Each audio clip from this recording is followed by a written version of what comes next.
got Cooper, I'm Marcy. and we are the Watchers in the Basements. Thank you so much for joining us today for today's podcast for episode 3 and 4 of season 2 of Landman. Episode 3 was called Almost a Home. Episode 4 was called Dancing Rainbows. And I must say, man, I was pleasantly surprised. One thing about Taylor, man, when you're expecting to get like mundane, like just very vanilla storytelling, he surprises you. It's like a toxic girlfriend that has a couple of good days of like being a great girlfriend out of the week. Like you just like you don't expect it, so when it happens, it's kind of like you're taken back. Like there was some like soft emotional sides to it. There was some great acting, some veteran acting with Andy Garcia and Sam Elliott. There was some really soft, tender moments in this episode in these episodes that I was very impressed with. I guess we can start with episode 3, Marcy, Almost a Home. What were your thoughts of that episode? Pretty solid episode. Like you said, we got to see more of Andy Garcia in episode 3. More of Cammy, more of Demi more, which we had been waiting for. I thought it was a good episode, and episode 4 is also good. So it's just kind of building off of that. Yeah, I agree. I love where it's going. I, I must say, man, let's talk about Andy Garcia being back in the fold. We saw him last season. Everything that went down with the cartel and him kind of cleaning up mess and saving Tommy's life. Um, I forget how charming Andy Garcia is. There were times watching these episodes, well, episode 3, there were times watching him that I forgot that he's a fucking drug dealer for one of the biggest cartels in Mexico. Like he's so charming, he's so smooth, and he comes off as very genuine and very like um, very caring. I mean, we know he's a very shrewd businessman as we find out in episode 4. But what are your thoughts on Andy Garcia's character, man? And what do you think his character and that dilemma is going to go by end of this season? I am intrigued. I want to know more about his character. Like I told you in our private chat, I am kind of rooting for him at this point. I'm very intrigued. I want to know more. I want to see how bad he can be, but also I think maybe he might surprise us. And I mean, he's already shown us to I don't think he did this because he has a heart, but he let Tommy live in season 1, and I think it's because obviously he saw the opportunity for it. But he's got to have a good side. He's got that beautiful wife, so he can't be too terrible. He's got to treat his wife nicely, I'm hoping. So I just want to see more of that. And now that um we see him meet Cammy, we'll get to see more of him kind of getting exposed to the oil business.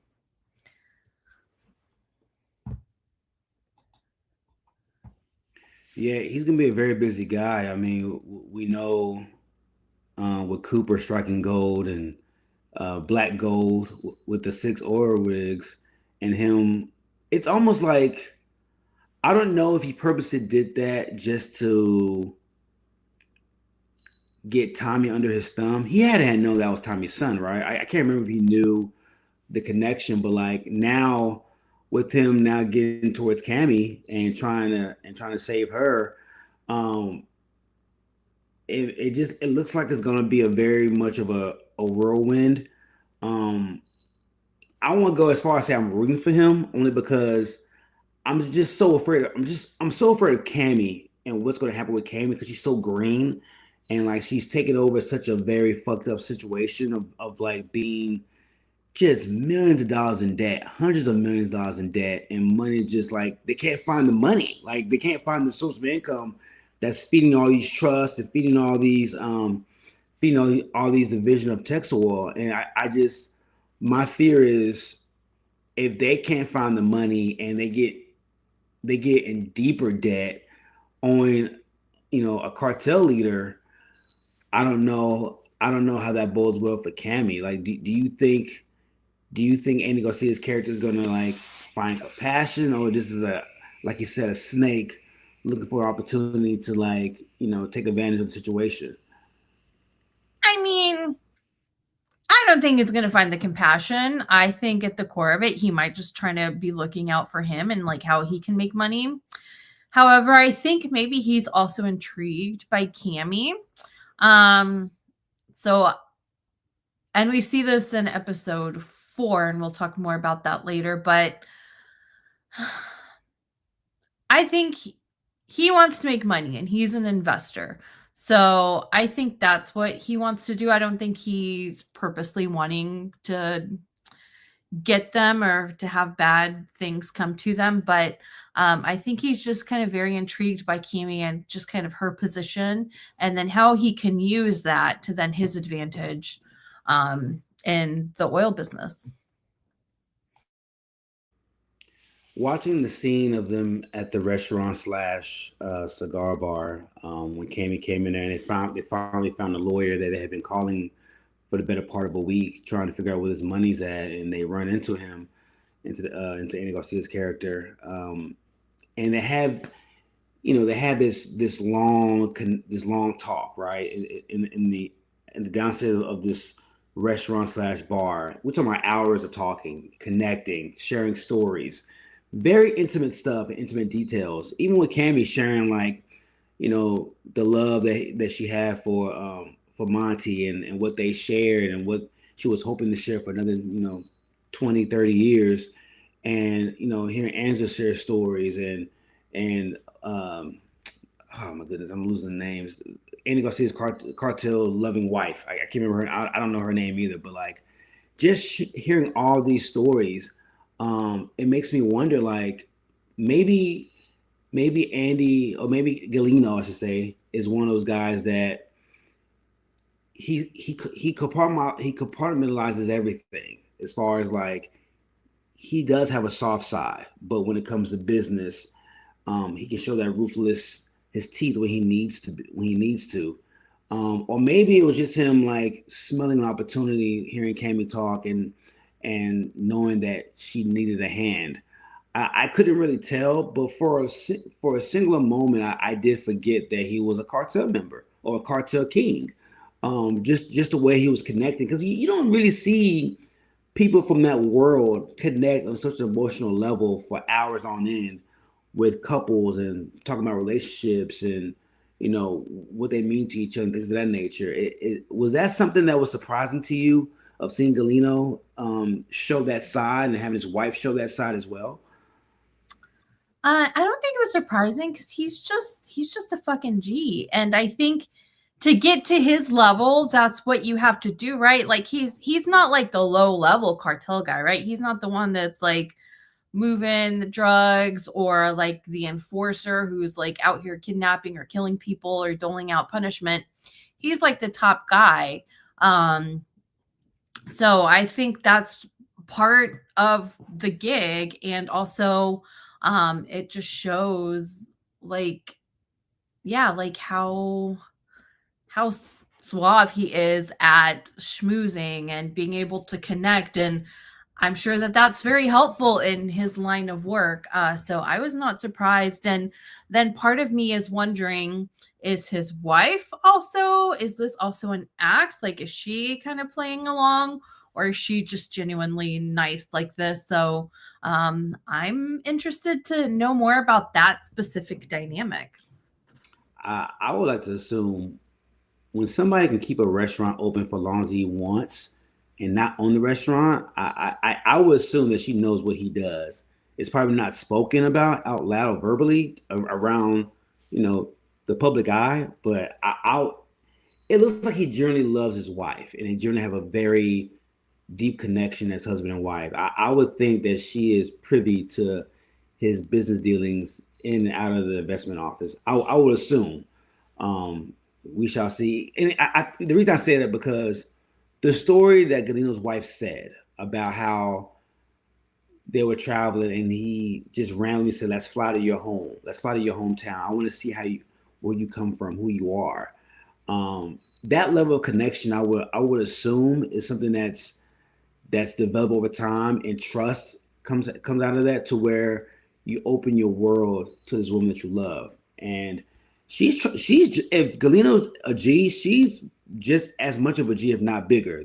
She's so like everybody fell in love. Even Tommy said it. Like Tommy, Angela, like they just fell in love with her. Cammy as well. She has this magnetic personality. They are the perfect Rich, Bonnie, and Clyde. I should say when it comes to a tandem. Now, as charming as Galino looked in that scene, he looked just as menacing and intimidating in the scene with Tommy when they were talking about Cooper and his dealings with Cooper. It's he kind of gave me a little bit of a scare. The way Galino was talking, because he's like, pretty much the conversation in just was Tommy saying, "You don't control me. You work for my son. I mean, my son works for you. I don't work for you." And Glenn's like, "No, motherfucker, you work for me too. Every breath you take is a breath that I gave you. You owe me. I saved your fucking life." And I don't know if it's Tommy just being just as arrogant and just like motherfucker, I'm a cocky motherfucker, or that was him kind of like bluffing because real shit, he did save Tommy's life. He was about to get ended. He was about to get off in the finale of season one. Um, do you think Tommy's moving in a smart way? Do you think Tommy should move in a more delicate way with a guy that he pretty much owes his life to? I mean, not every breath you take, that's some Diddy shit right there. He's gotta like tread lightly with that. I do think that is some I do think that is some posturing on Tommy's side. I mean, Tommy is fierce and he's brave, but I think he knows what they're up against, right? Like he's not stupid, he's not naive. He also knows that he was almost dead at the end of season 1 too. So I think and I don't think it's so much like putting on an act. Like he is brave, but I think he's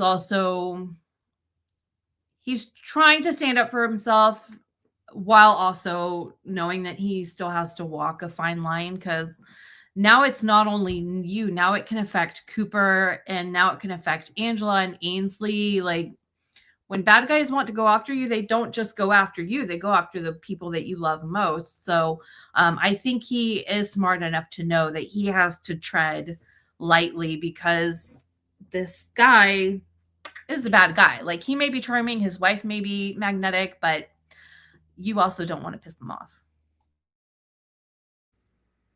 Yeah, no, I agree. It's going to be interesting to see how Tommy navigates with this because, I mean, I guess the best thing did happen in this scenario where Cooper showed his worth and got lucky and it hit on. He went 6 for 6. I guess the worst case scenario would have been if Tommy. I mean, if Cooper didn't hit on anything, and now he's in debt to this man of trying to find black gold, for X amount of I don't know years. Or I can't remember how long the contract was, but it's almost like you rather have this than the alternative of like coming up empty and owing and being in debt like Tommy is now in present day. Um, let's talk about Ariana. So last time we spoke about her and Cooper kind of went through a breakup. She wasn't happy about not being included in Cooper's plan, or not Cooper's plans, but I guess more so not being asked about what she wanted. Um, we'll talk about that more in episode 4. But she decides to take a job, and she wants to provide for herself, which I was kind of surprised. I mean, she has a big hefty lawsuit settlement that she got from her widow's passing. So I was kind of surprised that she decided to work in one of the roughest bars in the area. But she decides to work at the Patch. We see the Patch almost every episode. All the oil tycoons, including Tommy, they all drink there. It can be a rough place at times. And she chose to, give it a go. And we see that her first day, she's getting tested and getting tried and getting, people flirting with her and making passes at her and saying lewd things to her. What are your thoughts on Ariana's decision to work at the Patch and work? I mean, not the Patch, but the Patch Cafe, and why do you think she decided to go that route? I have lots of different feelings and mixed feelings about this. One, like, I applaud her. Like, yeah, she had that settlement, but I think after a while, that's not really a lot of money, right? I think it was like, what, $200,000? In this economy, that's not a lot, actually. Well, When you have, I thought they negotiated for $1 million. I thought that's right. What was, yeah, they negotiated for oh, a million. 200 cents. Yeah.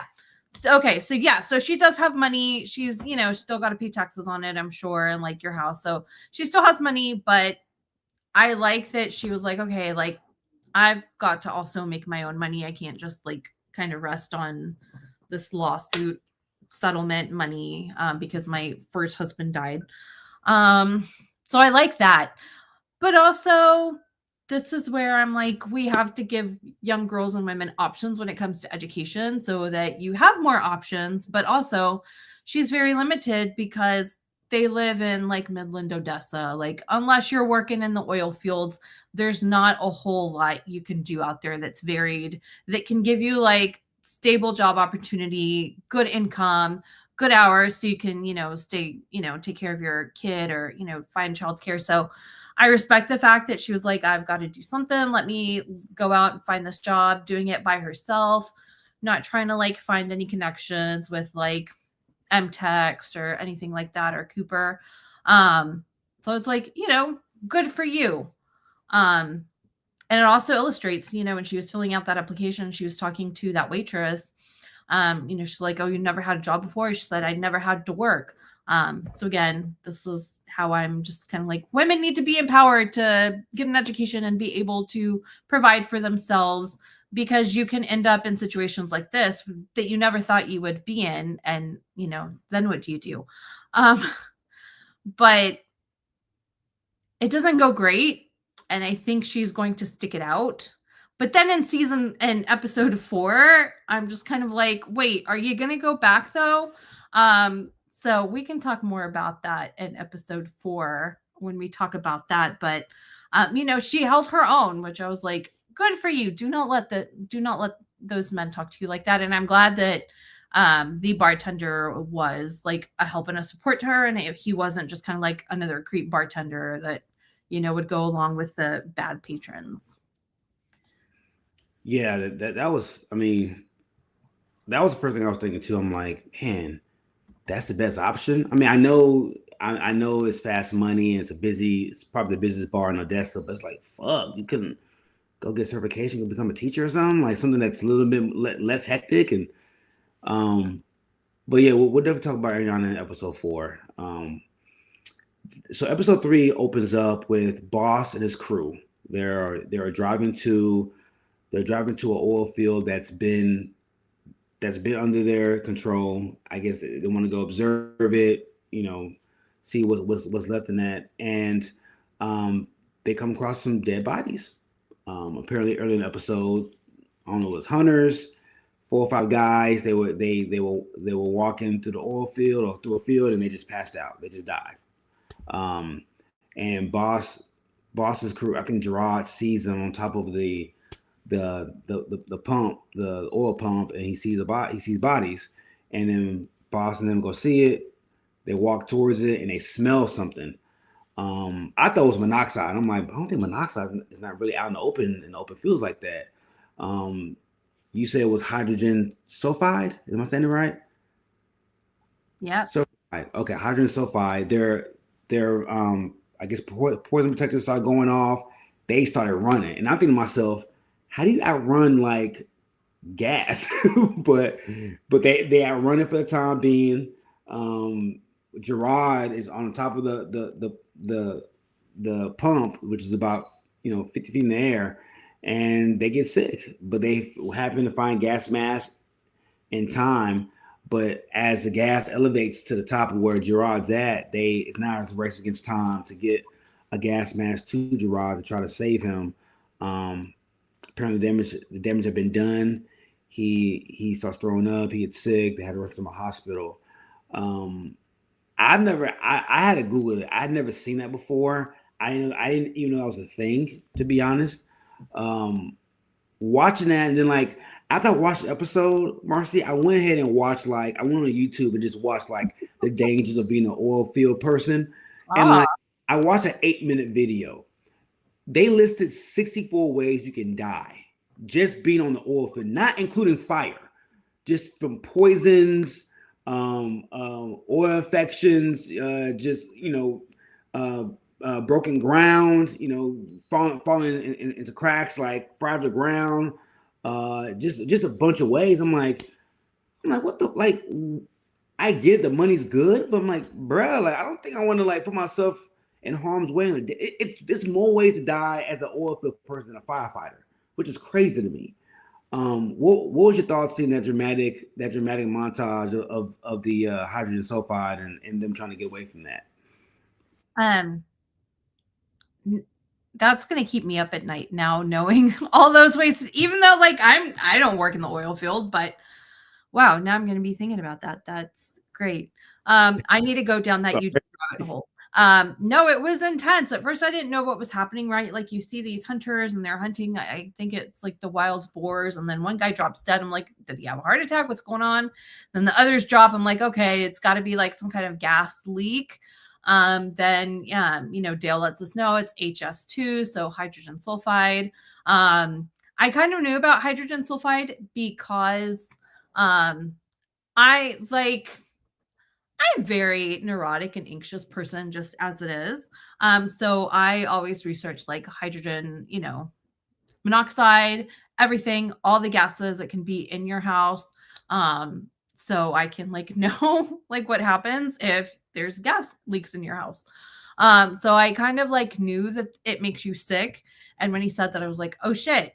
I was feeling good for like the guy up on the tank, but then the wind shifted. I felt so bad for them because again, like Boss said, like they have families, they just want to work. And like look at all of these, occupational hazards. But part of me was like, can't they just get into the truck and drive away? They just kind of stood there and like, and I guess they were like still vomiting and stuff like that. But I'm like, if that was me, I would have been like, I'm getting in the truck, I'm getting the hell out of here. Deuces. But it was hard to watch. And then it was even harder when near the end of the episode, Dale gets home and he's talking to Nathan, and he's just kind of like, well, almost died multiple times, but this could have been another one. And you can really tell. And Dale's kind of like the comic relief of the show, but he's also like a really good, like emotional um component of the show, I guess. So you could really tell that this was something that was difficult for him to deal with because it's not only him that was in danger, but it's also the guys that he knows work really hard. So yeah, this scene just gave me so much anxiety. And I also started researching more about hydrogen sulfide because I was like, I need to know if there's ever a leak. I need to know. So now I know that it smells like rotten eggs, but that the smell fades really quick, or like your nose stops smelling it really quickly. And that's what is the dangerous part, because then your body doesn't realize that it's still there. So yeah, now I'm gonna be up all night thinking about all the ways to die in an oil field. You're welcome. It's all love. It's all love. I must say, in the Cooper household, Skinny Dale is really getting cool points from my mother. She said after watching episode 3, she said, and I quote, I would tap Skinny Dale." That's what she said. Yes, Who said that? my mother, my mother said Oh, that. Yeah, yeah, love it. very uncomfortable. But yeah, good job, Dale. I don't know if it's Ozempic or what, but you look great. It was Cool. the Adderall. Does Adderall make you not have an appetite? I mean, I don't know. He said it was Adderall. Yeah. But yeah, so yeah, that's one thing I heard that I can never unhear again. But You know who could also get it? Nate can kind of get it. I don't know why, but Nate, the lawyer, nice. He's nice. Mars, I know you 20 something years, man, and I learn more things about you each and every passing day. That's impressive. You would just I have to know. wear like a hat because I don't like bald men. So This character's been gone since the finale last season, but I want to talk about Monty. I want to pose this question to you, Marcy. I want to ask, with everything that's unfolded the last couple episodes now about the mishandlings and the debt that Tex Oil has accrued over the X amount of years, and the finagling of funds and the trickling down of money to like different parts of Tex Oil. How do you view Monty today, knowing what's transpired now as opposed to last season? I view him the same because I figured like there's something about him. Like, come on. He's a rich man in oil business. He's very successful. But also Tommy had kind of alluded to like, yeah, Monty's super successful, but maybe he doesn't deserve to be the successful, or the way that he got successful isn't maybe like the way Tommy would have done it. Because I think Tommy made it seem like he's just more ethical, or he was more ethical in his younger days. Um, for me, it doesn't really change anything. It's sad that it does for Cammy because you can really tell it. And then it just makes me, think of how crappy it is when you think you know somebody and then you find out a lot of shit and then you're like, damn, that's not who I thought they were. And then like, was the whole relationship a lie? And Cammy's kind of like, I'm afraid that I'm just going to find out more things, that it's going to make me question everything. So I felt really bad for her. I didn't really think anything different of Monty. I mean, I didn't think he was 57. So it's kind of like, dang, I didn't know you were that old, but also like that's too young to die. So I kind of felt sorry for him, but that's a really nice headstone. So, I guess it pays to be super rich because you can have a really nice headstone and your wife won't think twice about like, pouring out the whole bottle of Pappy Van Winkle. And that's like maybe what, $4,500. So I also want to know, was that real Taylor, or was that like fake? Because if you have that much money on like props that you're just going to put on the ground, like, way to go, Taylor Sheridan and your production team, because that's expensive for us poor folks. Oh man, you already know that's on the Paramount budget, man. Real talk, straight Paramount budget. Yep. I I agree with you. My mindset of how I view Monty does not change at all. Like I feel like in the oil business, and I think Tommy said in season one, like when you're in it long enough, eventually you're gonna get burned. Um, and he might have said something to the same effect this season too. And it's interesting because all the stress that he was dealing with, and rightfully so, I get it. Like when you're owning a multi-billion-dollar company, a lot of stress comes with that. And then I can imagine that the stress that compounds of money that you're just falling in debt and getting deeper and deeper in debt. Because when you hear Tommy's story last year, and I can't remember what Tommy said, or it was secondhand information, but we found out that Tommy kind of just went belly up during the oil boom, and he gets wrong, right? And Monty, it was led to believe that Monty hit all the right buttons and struck gold, while Tommy struck crow, hit zeros.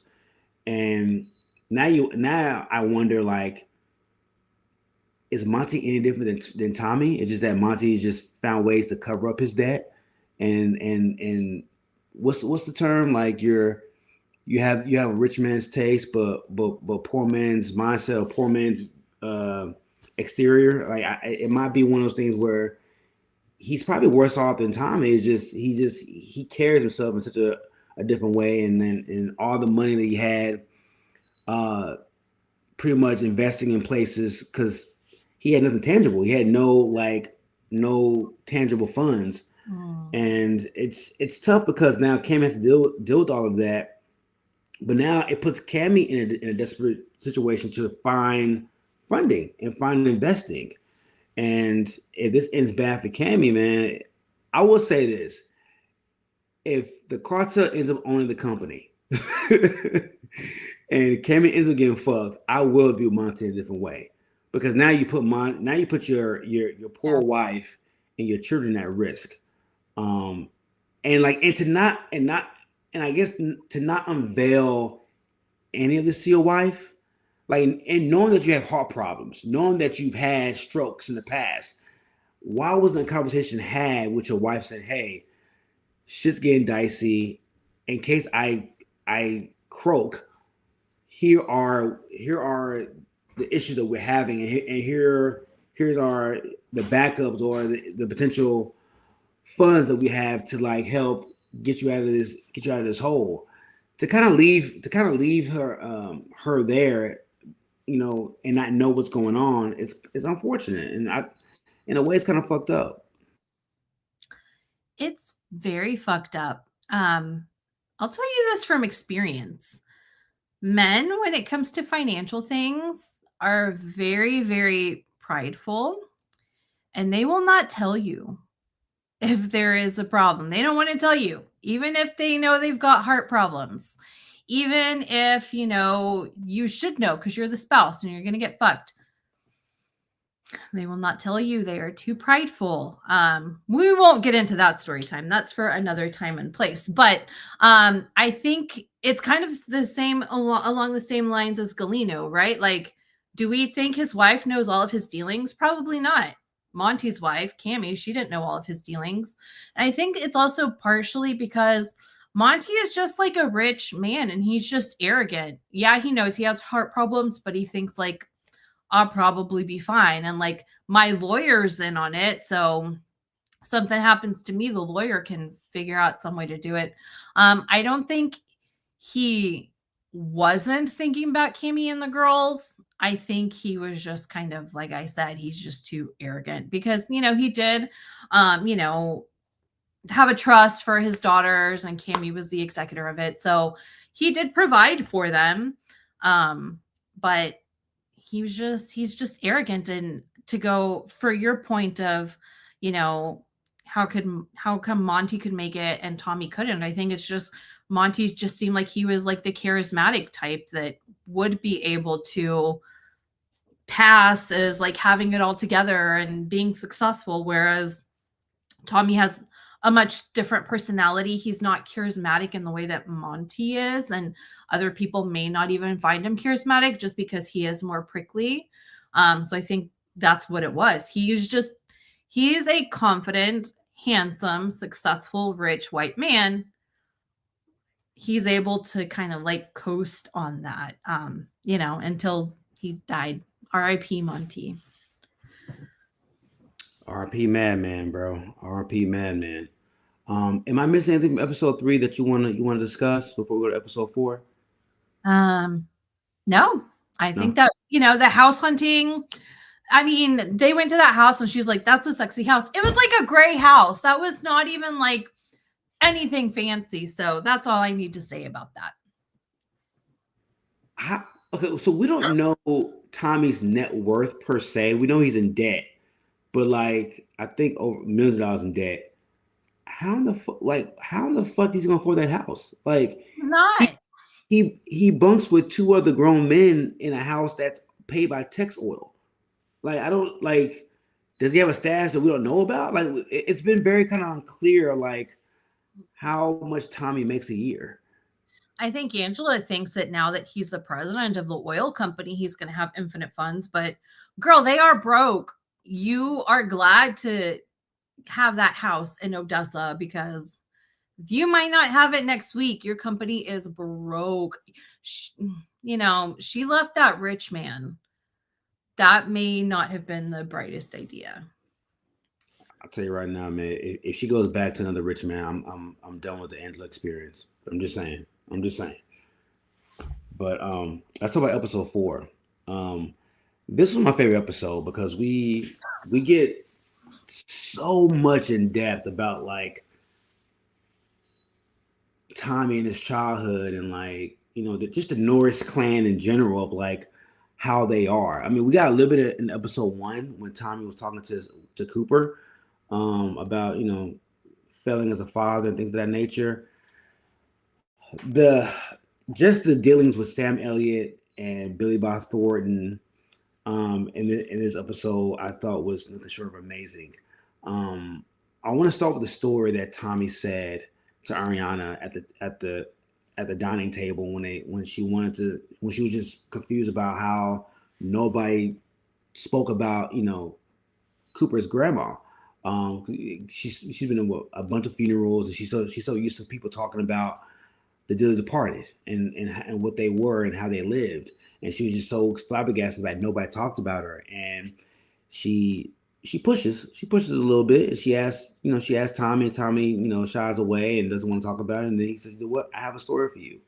And he goes into this very dark story about how he pretty much saved his mother's life. She was in the bathtub face down, um, drowning, in the bathtub, and he pulled her out, gave her CPR, called the police, called the ambulance, and they were teaching 14-year-old Tommy chest compressions to bring his mother back to life. And she wakes up, she spits water in his face.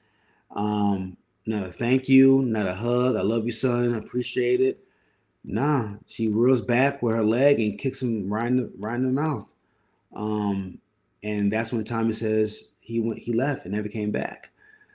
I had to pause that story because I got a little bit emotional. Because, like, again, I'm very close to my mother. My mother is my world. She's my everything. And I attribute everything to my mother about who I am today. I'm outside of the wild things that I've done in my life, but, like, the morale that I have, I attribute to her. And to hear what Tommy went through, that character, what he went through, and still have the moral compass that he has today, still has like this, very vigorous spirit of doing the right thing or trying to do the right thing. It's simply short of amazing how he didn't fall down the line of being just a shitty person, and maybe he would have had he stayed and continued to go through that abuse. Um, what was your thoughts hearing that story between Tommy, Ariana, and the rest of the group at that table? I'm glad that we got to understand more about Tommy and just kind of his upbringing, his past, maybe understand a little bit more about why he is the way he is. And yeah, that was heavy. That was a lot. And I think it really helped. I'm sure Angela knew about some of it, but I think it really helped Ainsley and Cooper understand their dad more and like gave them a more of an appreciation for him and maybe understand more about maybe why he felt like he couldn't be there, right? Like he and Cooper talked about, I think it was in episode 2 where he was like, I didn't know if I could do it right, so instead of parenting you wrong, I chose to step away and not do it so much. So I think that gave them more of an understanding as to him, how he is, and also why his relationship with TL is also strained. Um, not because he also like hit him or took things out on him, but like Tommy said, he just wasn't strong enough to leave. So that's heavy. That's a lot to have as a kid. And then essentially he was 14 when he left home and then had to like make it on his own. So um that was tough hearing that. And TL's experience is different, right? Like he didn't experience that. I think her name was Dottie, if I'm not mistaken. It might have Yeah, been that or something else. I think so. Um, but right, like he didn't experience her as an abusive mother. He experienced her as like, an alcoholic wife, but he also remembered her as this vibrant young woman. So it was just tough to hear about all of it, but also they did a very good job when it came to acting out those scenes and really making us feel for these characters. Yeah, it's that. I don't think Taylor wrote that part. That had to been somebody else. That had to be somebody of like with a soft heart and emotional mindset to like, cause that was a awesome scene. Probably the one of the most lighthearted scenes. I never got that in Yellowstone ever. I never got a scene like that in Yellowstone in the 5 seasons that I watched that, and to get that, to pretty much get that in 2 episodes so far in this season, with Tommy and Cooper, and then with Tommy and the rest of the group that at the table that night. Those are scenes that I wish I got more of. Just more depth, more complexity, more of an origin story with these characters, and just to get a better bird's eye view of why they are the way they are. Um, Speaking of Ariana in that posing that question, going back to episode 3, she worked at the patch. Episode 4, she comes home from work, and Cooper is at her house. This is like it might be 5 6 a.m. in the morning. He's knocked out in the driveway. She wakes him up and asks him why he's there, and Cooper needs a sports coat for the funeral, for his grandmother's funeral, and this is the first time we see them together since they, I guess, broke up in episode, was it 2? They broke up, episode 2. One or two, one of those. Yeah, so it's the first time since the breakup, and got some frustrating things about Miss Ariana I want to get off my chest. Um, Now I'm trying to keep the perspective that she's a 23, 22-year-old woman. Um, I didn't know she at that age when it came to like my feelings and my emotions, especially in relationships. So I'm trying to, as a 40-year-old man, I'm trying to look at her and give her grace. But god damn it, man, I don't know what you want Cooper to do. Cooper comes off as a very morally compass based person. Um, he's just a kid trying to find his way. He's trying to do the right thing. He's almost like Jon Snow in that way. He is overly committed to like staying on the moral path. He's on brand when it comes to that. The reason why, and I know skipping around, we'll get back to that night when they spoke, but she says something. I'm going to paraphrase. She says the reason why she kicked him out was because he didn't ask why or what she needed and what she wanted. Cooper hit oil. Cooper got happy. Cooper got lucky in his mind. In his mind, I want to take care of my woman, and that was his mindset. Now, Ariana has every right to say, "I don't want this. I want this," or "This is not my path." But to break up with this young man, break his heart, and to get mad at him for listening to you, because again, let's say he says, "Fuck it, bitch, I ain't leaving. I ain't going nowhere. I'm staying right here." You don't know how it's going to turn. She can call the police. She probably wouldn't. But again, like you're disobeying somebody's order in their own house. Like what? It's like if you're Cooper, you're damn if you do, damn if you don't. Like I'm just trying to make you happy, but I'm new at this. I'm new relationships. Help me help you.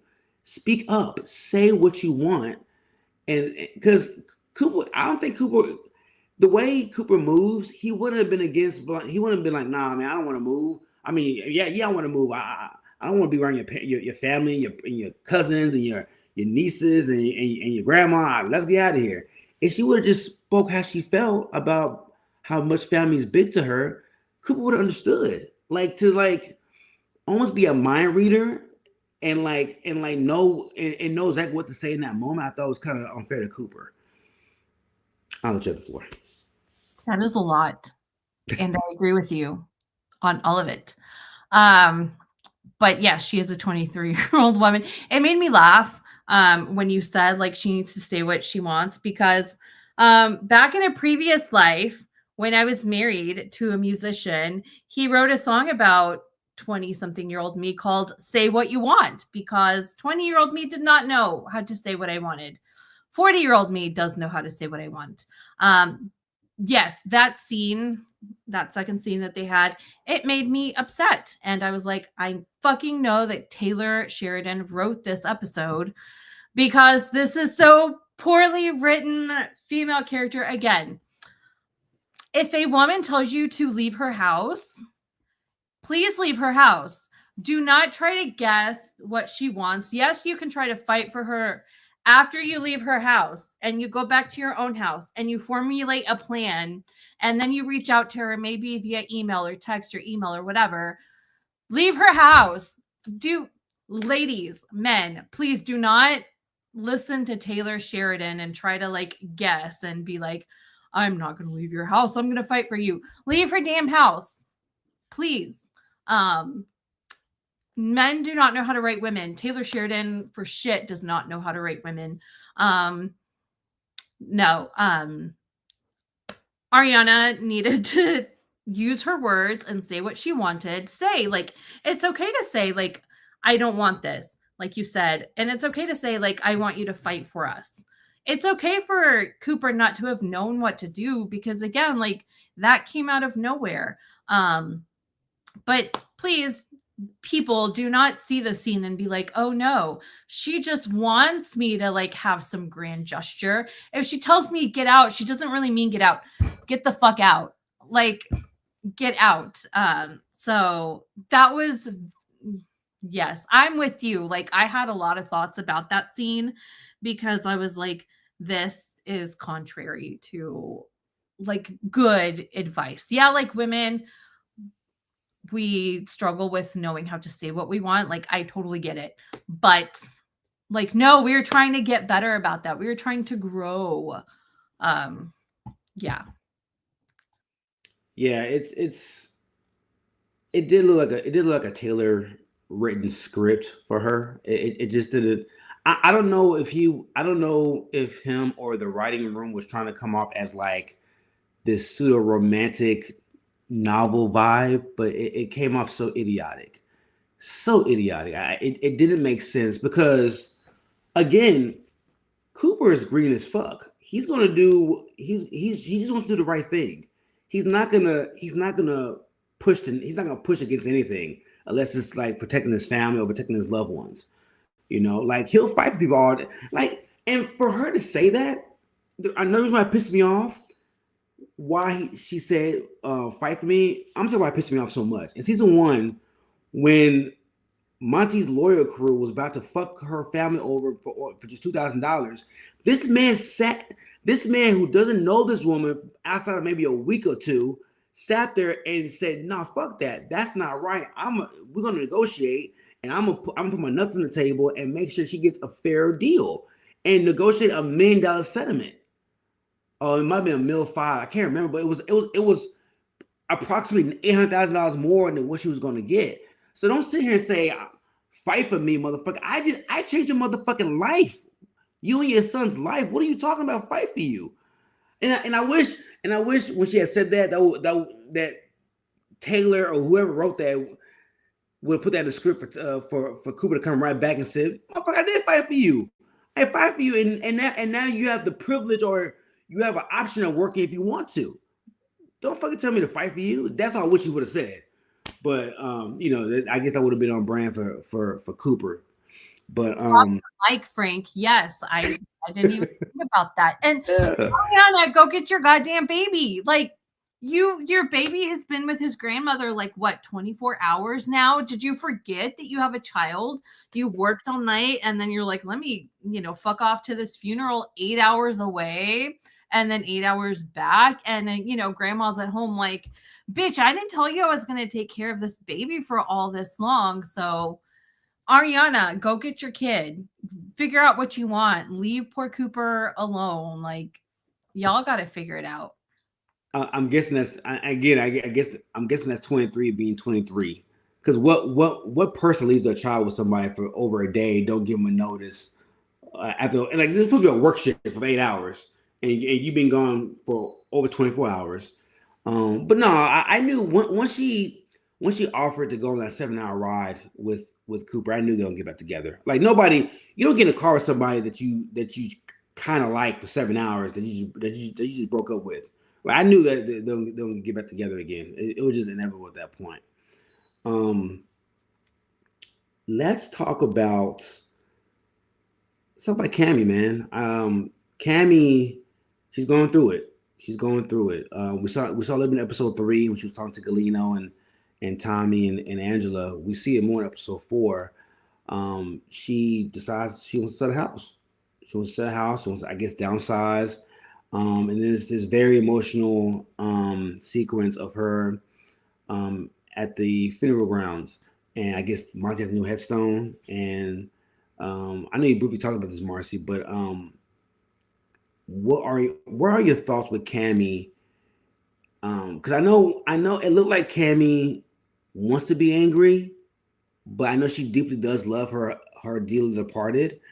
Um, where do you think she's at mentally right now with everything that's transpired with Monty, and now having to deal with this clusterfuck of debt that she's now accrued? Um, I think she's grieving in her own way. She did not make a love connection at her husband's funeral, unlike Ariana. So, I guess that's a little bit of a difference. Um, Too I soon, Marcy. Too soon.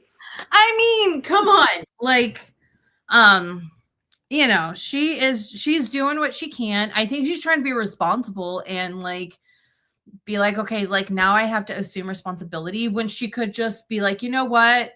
Lawyers deal with it. Tommy, you deal with it. Like, I'm not going to get involved because like I'm just the rich wife. I don't need to do that.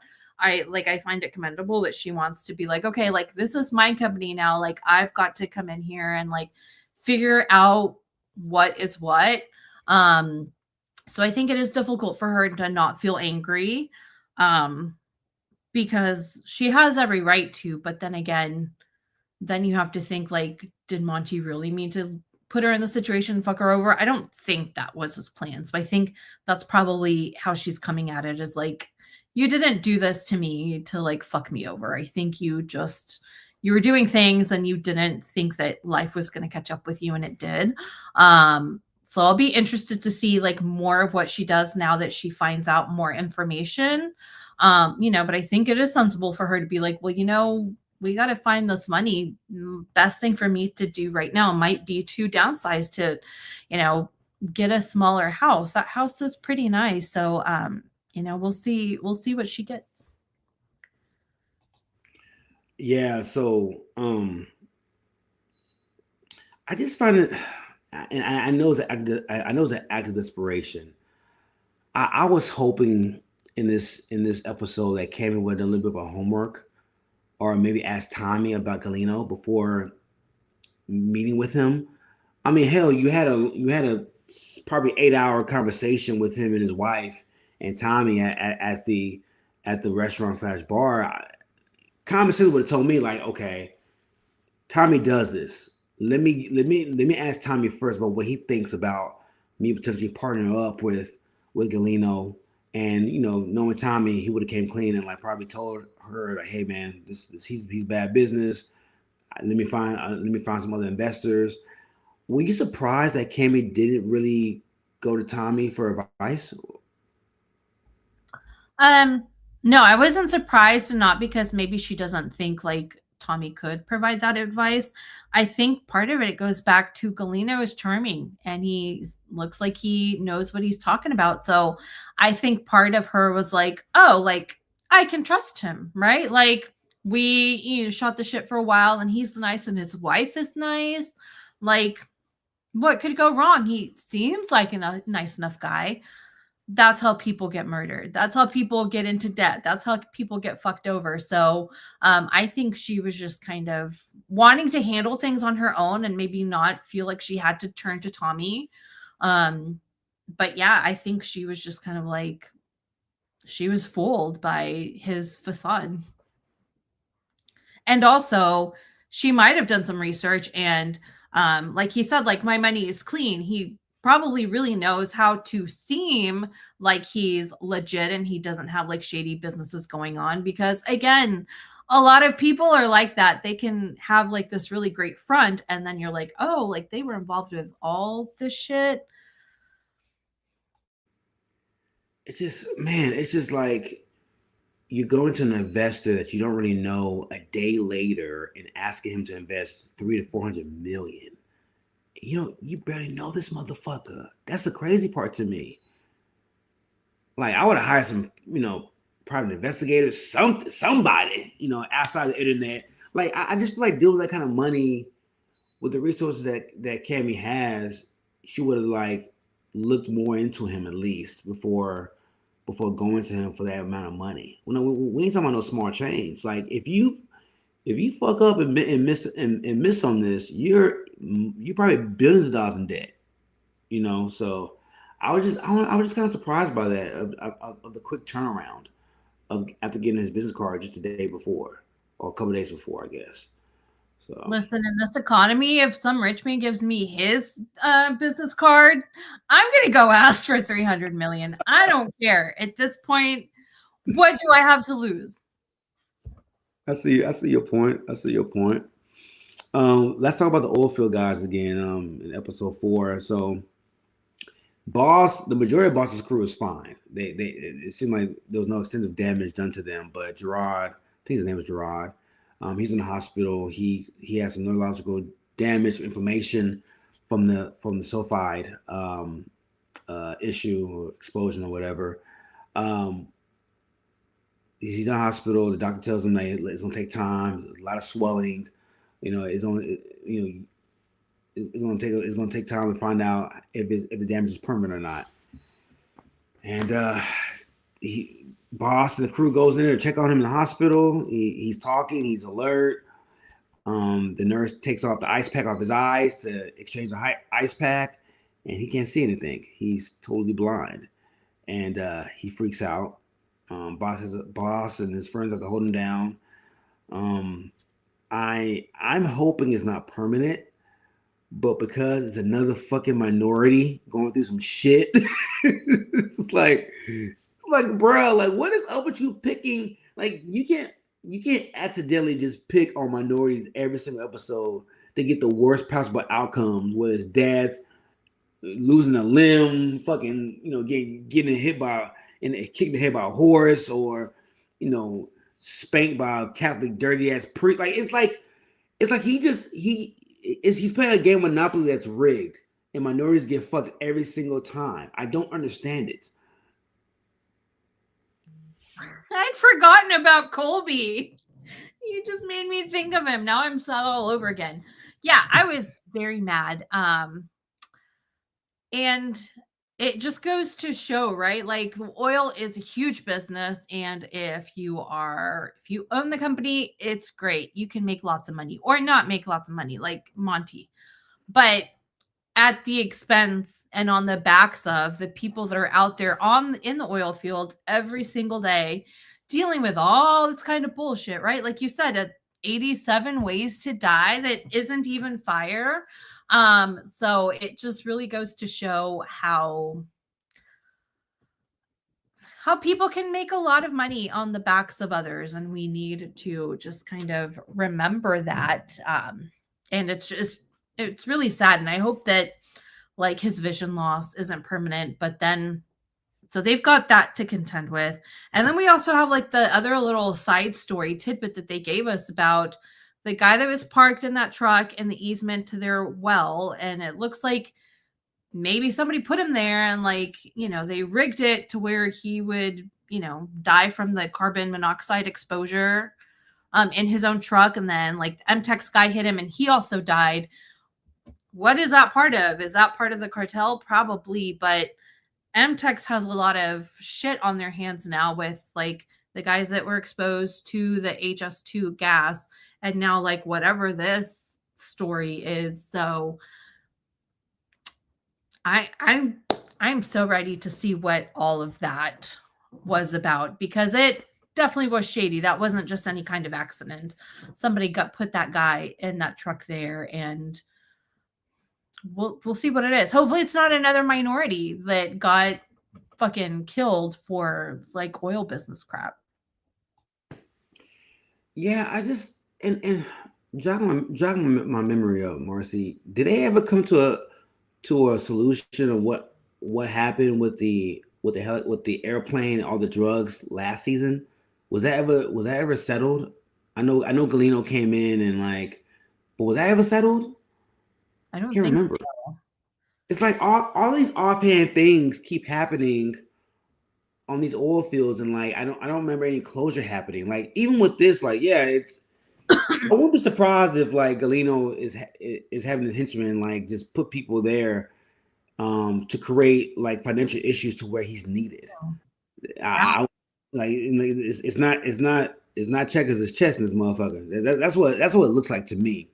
Like, and if you're the sheriff, bruh, if you're the sheriff of Odessa and you keep coming across all this shit, like he had a very, very busy 2 seasons.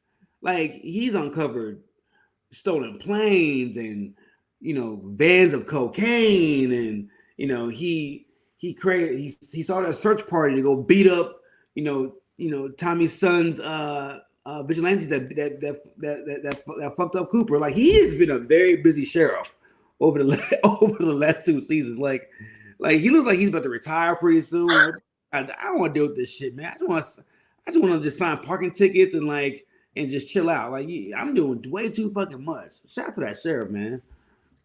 Shout out to the sheriff, and I guess he's like part of the cast, so I guess we'll see more. Oh, sorry, my computer glitched. I guess we'll see more of him because he is part of the credits. So I don't remember if he was last year, but he is now. We'll see what happens.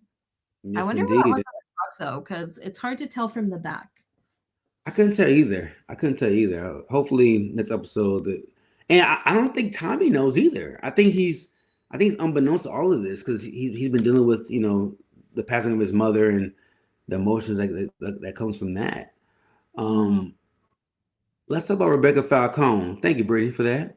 Let's talk about Rebecca Falcone. She had a grand old time in this episode. So she's called back to fly back. I think to Fort Worth. I think. All right. She's in So Fort Worth, and then he's like, stay in Fort Worth. And I think then she was going back to Midland. okay, Midland. Okay. So I guess she had to she had to cancel a flight and get a new flight. She's flying with some oil crews back to Midland, and I guess there's a lot of wind, a lot of issues going on with the wind. She freaks out as the plane takes off. Bro, the minute I saw this guy, I'm like, he's about to fuck her. I just knew like this oil ragtag dude with a mullet and looks like he has a British accent. I'm like, yeah, she better get some oil dick. I just know it is. She better get some oil dick. So she freaks out. He gives her some watermelon vodka. She's having a grand old time.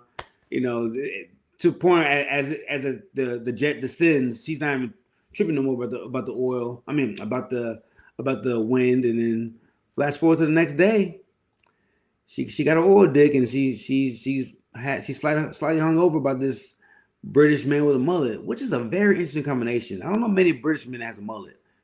He sounded British, right? Am I tripping? It sounds either like British or like Australian, something like that, to where it's kind of like obscure. Yeah, that was weird.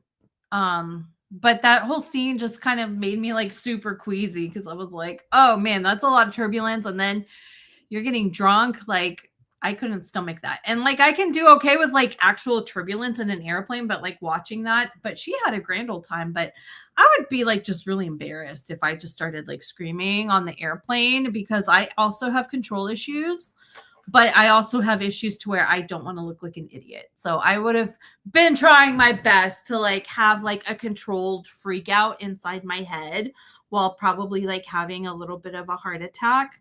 But she was having fun. Like, good for her. Like, she needed to let her hair down a little bit. Shout out to Kayla Wallace who plays Rebecca Falcone in that shower scene.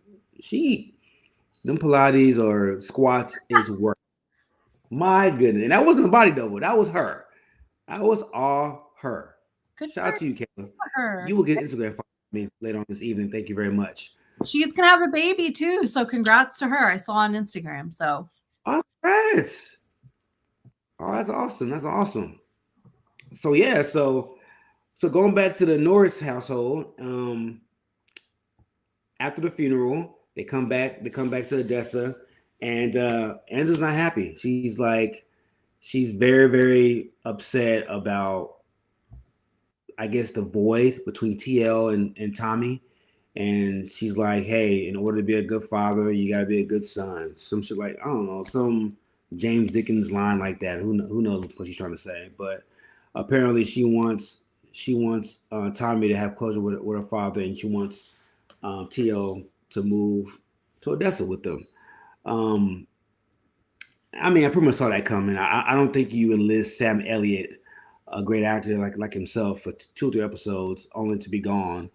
I feel like having him in the fold moving forward, I think will be a great ordeal, and I think it adds more like depth and possible redemption for TL and Tommy's relationship, and maybe even with the grandkids having the grandfather there. I mean, not having the grandmother at all, and not knowing the grandmother, it'll give an opportunity to like know the grandfather. Maybe strike acting gold with that. I have so many thoughts with that. I think it's a great avenue to have Sam Elliott there long term. I also want to say too, Ainsley didn't get a lot of screen time, but the screen time that she got towards the end of the episode of her showing emotion and her being so sad about what her father went through, it was probably the first time that I saw, not including 1923, just Yeah. her in this series, to show the depth that she had and that she displayed, and the level of selflessness and care. And I guess at a tiny drop you see it with the old folks in the nursing home as well, Mhm. but it's more of like a ragtag goofy time with them. But to see just the raw emotion of her being so distraught, just thinking what her father went through as a child, I thought, and then Tommy recognizing that and calling that out, I thought was beautiful. Yeah, I agree. That was a good Ainsley scene. Um, she did a great job with that, and I love that she was able to just kind of like show that emotion and care for Tommy. Um, because I like he knows that his kids love him, but to see her be so like bothered by that story and having those really strong feelings about it, that I think really shows him that she cares for him as a father and not just the guy that buys her things or whatever, lets her do whatever she wants, but she actually has like a really good heart, like he said. Absolutely, absolutely, and I guess in a smaller notion too, with Angela, like wanting her husband to have a better connection with his father, and like showing that. Though I must say, Time is going through a lot. He's going through a lot. He might not show it, but there's a lot. Like he lost his grandmother. I mean, he lost his mother. He there's a very fragile, fractured relationship with his father, and Angela just being Angela. Like there's moments of caring, but then she goes right back to being an asshole and being right back to being like, what about me? What about finding a house? What about let me give you this blowjob? Like what like it's always about her as like, oh, not so much a blowjob, I guess, but like it's like the you see your husband going through a wave of emotions, and like, damn, bro, you can't give him a break for a day. Like even after hearing that story, like and the way Angela looked at him, you could tell she never heard that story before. That typically drives a level of emotion out of somebody to be like, you know what? Let me give this guy a break, or let me give this woman a break because what they went through. Let me try to understand you better. And it just seemed like it just seemed like she's continuously riding him um over just a bunch of different shit. Am I being off base by saying that? No, I think she wants to write him all the time, regardless of what is going on. I think maybe she feels like that's the way to make him feel better. I don't know. There's some instances where that works. Sure, like you're feeling sad, I'll give you a blowjob. That might make you feel better, but I I don't think I've ever heard like a story that emotional, and I'm like, first thing I should do before showing you that I care with like my words and actions and feelings and bonding, let me put my hair up in a ponytail and get on my knees. I don't know. That is my problem with the Angela character, and that is the beef that I have with Taylor Sheridan. So I don't shout out to Ali Larter because she does the best she can with what they've given her, but you know, I don't Tommy, I understand why you smoke too. It's like I had so much promise from Ainsley in one scene, and then like no promise with Angela in this whole episode. It's like I see like the light at the end of the tunnel with this 19-year-old character who is showing growth, even though it's minute compared to the wife who was probably in her 50s, who just probably just is who she is. As she's as entertaining as she is frustrating to watch at times on screen. So, are there anything else you want to cover about episode 4 that I missed or overlooked? No, I think we got it all. Now I'm just kind of excited to see who was in the truck, who got killed, and what are the repercussions of it, and justice for those oil workers that got fucked up with the gas. Um, I'm ready to see more of that, ready to see more of Sam Elliott and see like the dynamic. I really, really want to get into that. And I will be so pissed if at the end of this season they make his character die or kill himself like in 1883. I will be so mad at Taylor and I'll stop watching all of his stupid shows because at least let him have some kind of happier ending. Please. It cannot all be bleak, please. Yeah, no, I agree. I agree. I want to see this hopefully upcoming conversation between Cammy and Tommy once Tommy finds out that she's in the bed with the devil and how that's going to transpire, how that's going to look. Because if that happens, essentially, Kalina's officially your boss.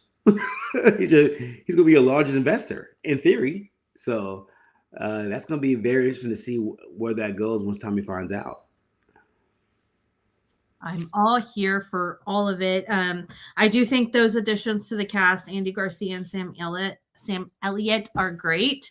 So I hope they just gave them some really great material to work with. But all in all, I think the season so far is better than season 1. So let's do it. I agree. I agree. All right, ladies and gents. Well, we're gonna wrap things up now. Episode 3 and 4 of Landman season 2. Again, thank you for everybody who follows us, who watches our shows, who shares our episodes amongst the masses. If you have any shows or movies that you want to cover that you take a liking to, let us know. Drop them in the chat or in the comments. We are all over the metaverse: YouTube, Spotify, Anchor. We're everywhere. Follow us on Instagram at Watchers Basement, Facebook at Watchers Basement as well.